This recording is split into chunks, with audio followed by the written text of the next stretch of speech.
words. Additionally, for any French-speaking reporters, we have Corporal Alex Barube available online to respond to questions in French as well. Sir.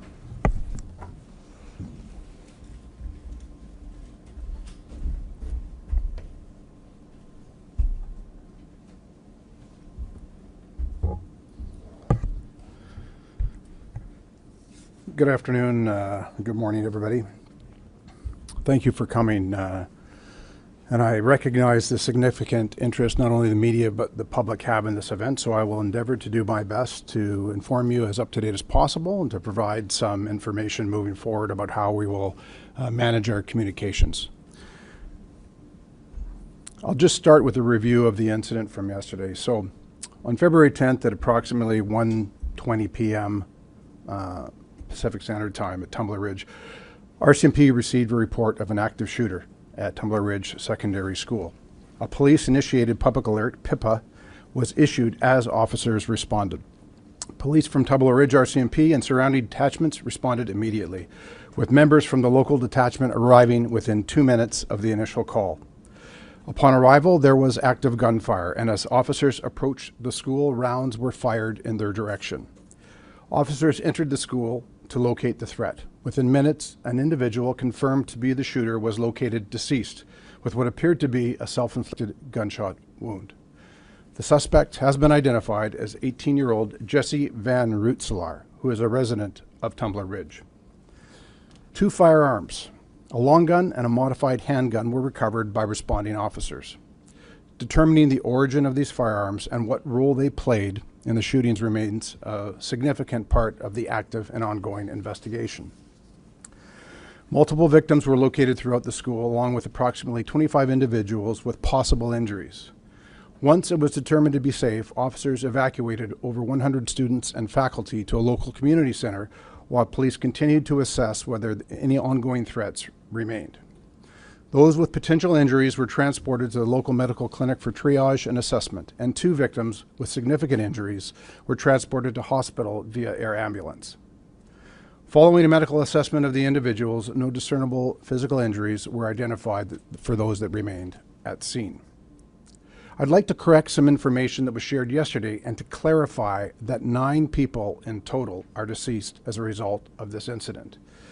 Initially, it was believed that one of the victims, a female with significant injuries, who was transported from the scene by our members and then transitioned to paramedics, had succumbed to her injuries. Police have since confirmed that is not the case. She is alive and was one of the 2 female victims that were airlifted to hospital. Both of those victims remain in serious condition.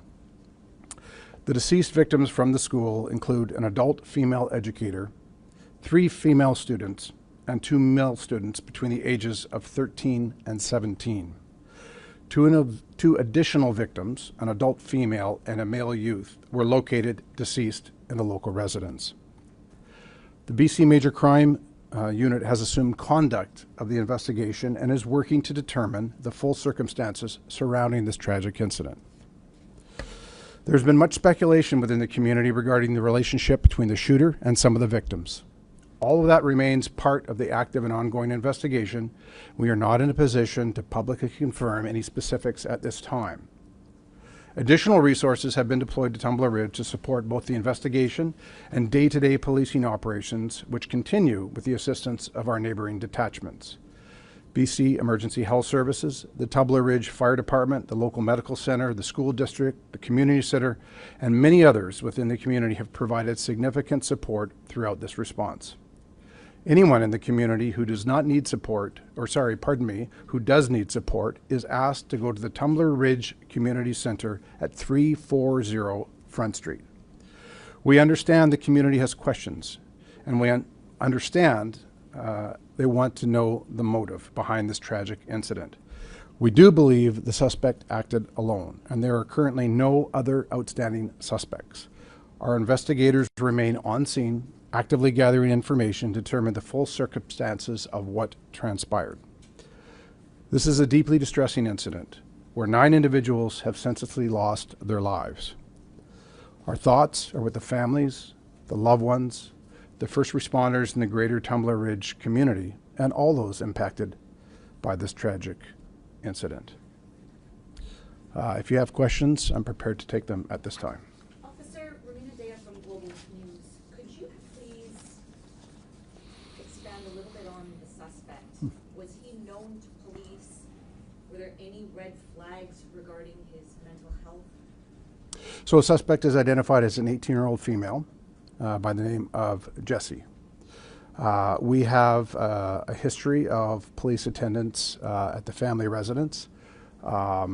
Some of those calls were related to mental health issues. Could you spell the suspect's name, please? Yes, the first name is spelt Jesse. The surname is spelt capital VAN, then space, capital ROOTSELAAR. Were the two victims found at the residence where the suspect lived? Yes. And why can't you elaborate on the relationship between the victims and in that residence and the suspect? I can't elaborate on that. So it is believed the victims of that residence and the suspect are family members.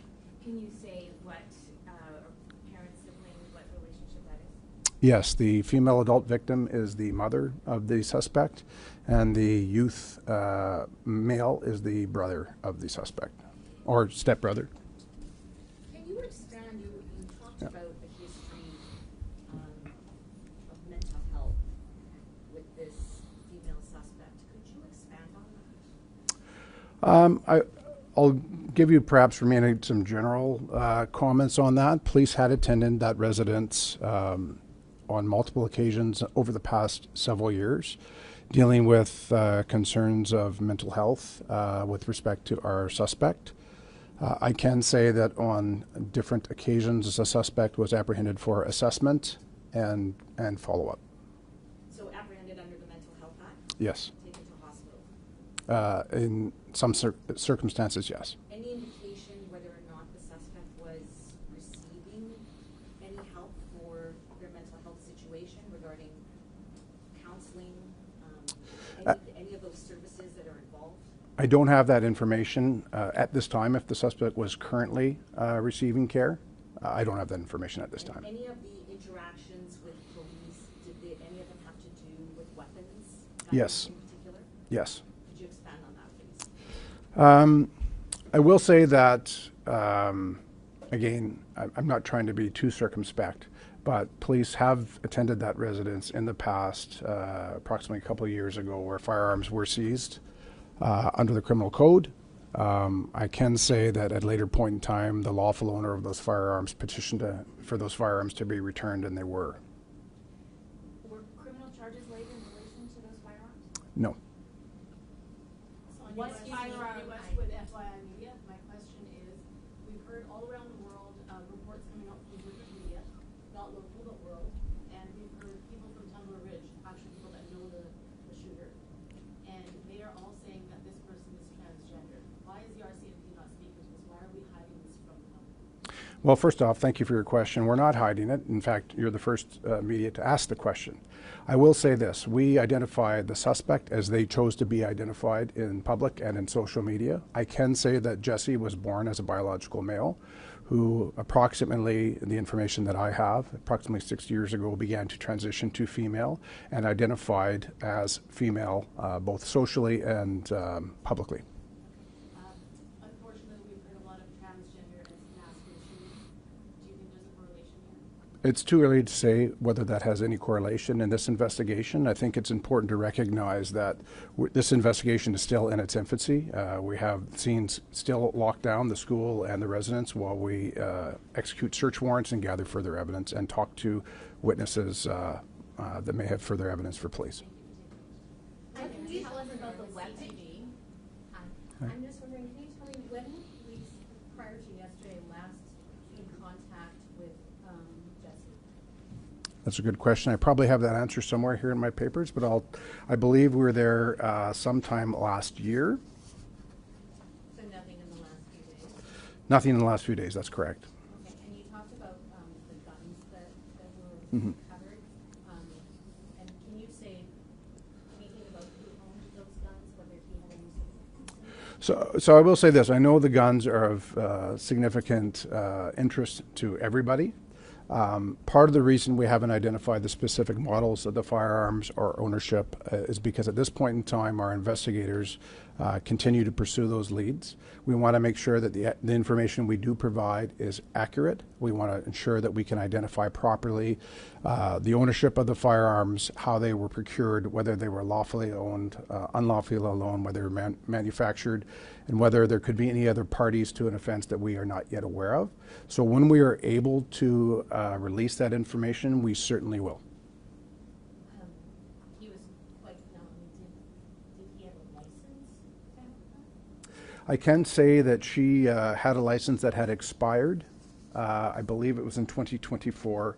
She did not have any firearms registered to her. Can you talk about, sir, any indication in the information you have regarding Jesse experiencing bullying at the school, any sort of difficulty at the school because of this transition from male to female? I do not have any information to suggest that was the case. I can say that Jesse dropped out of school approximately 4 years ago and was not currently attending the school. Sir, I have a question here from Jared from the Western Standard. They wanted to just know why we waited until now to confirm the identity of the suspect.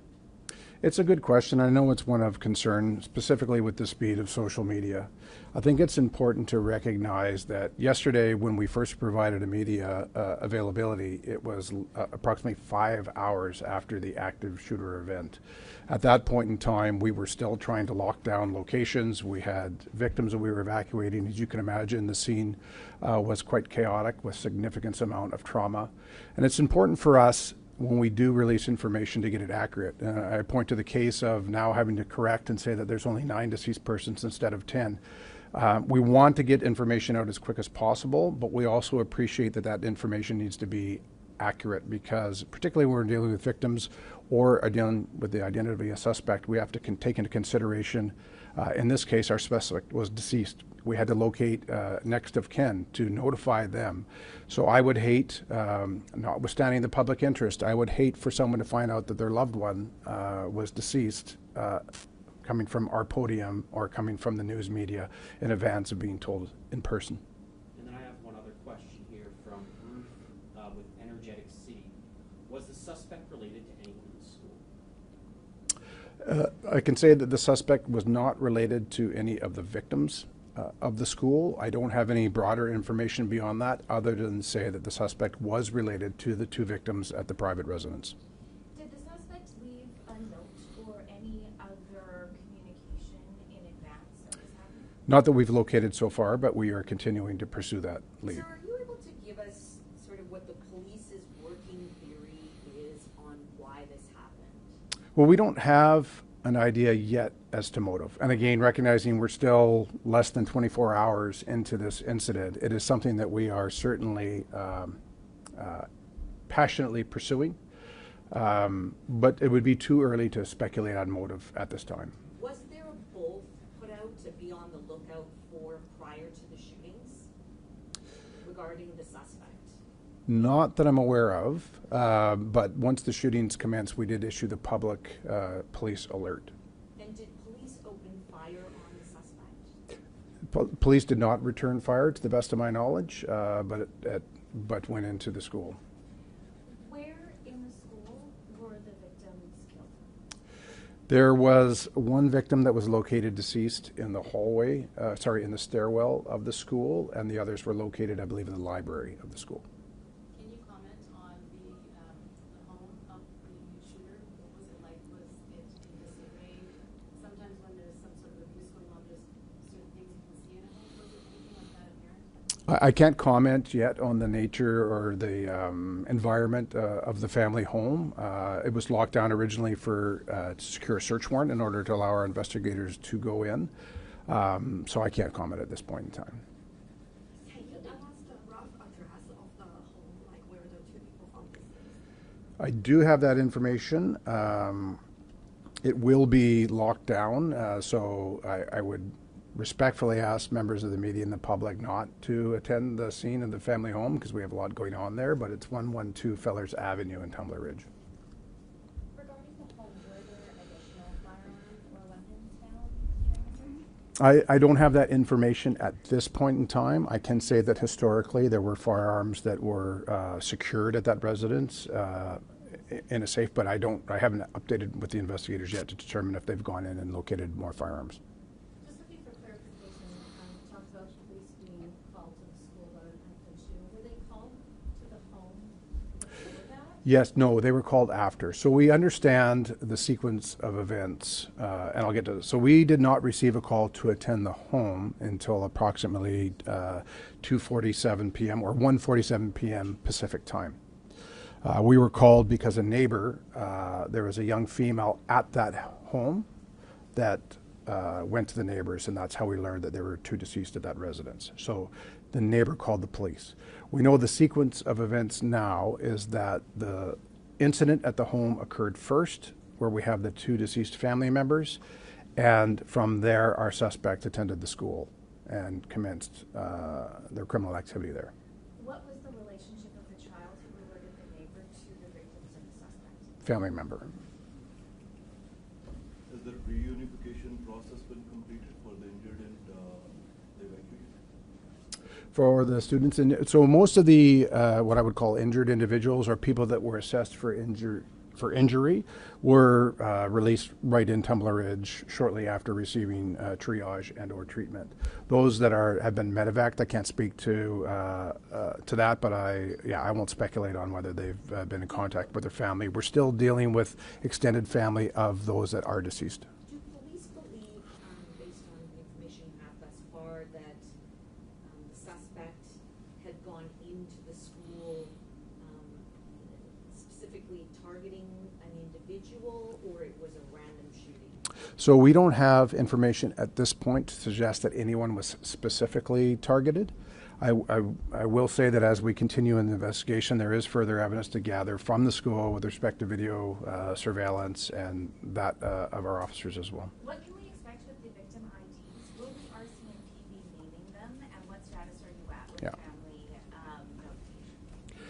So we're currently ongoing with the family notification. I will say, as I mentioned before, that most of our victims are quite young. Most were born of the students, most were born 2013 and 2012.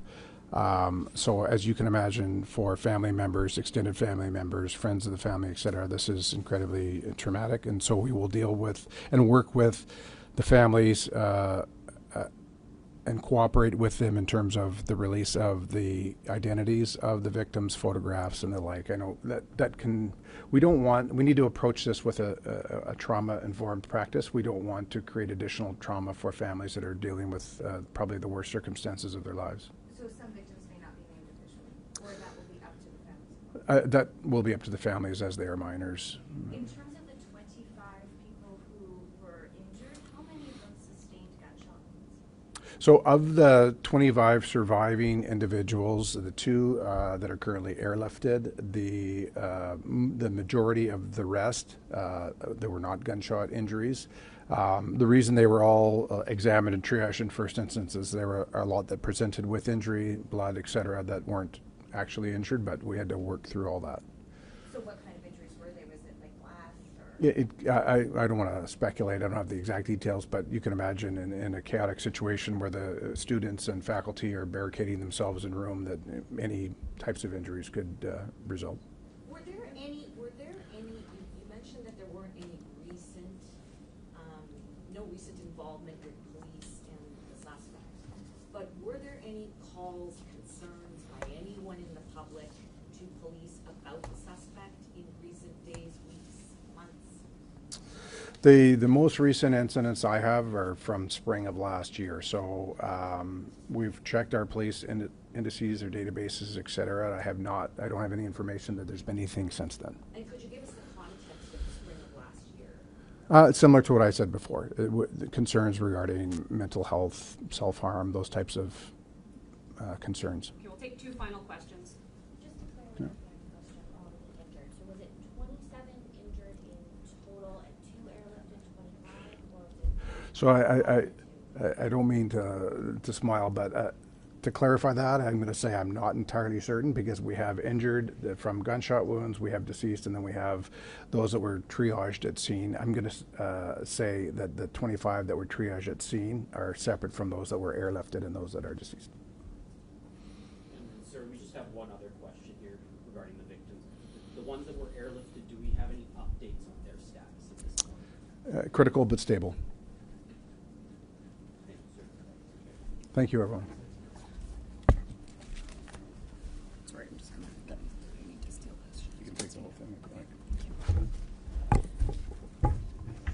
like. I just wanted to quickly correct one thing that that just came in as Sir was up here speaking. So for the deceased victims, the school included a 39-year-old female educator, 3 12-year-old female students, 2 male students ages 12 and 13, and then the 2 additional victims were a 39-year-old female and an 11-year-old male that were located deceased at the local residence. We will be issuing a statement shortly following this availability.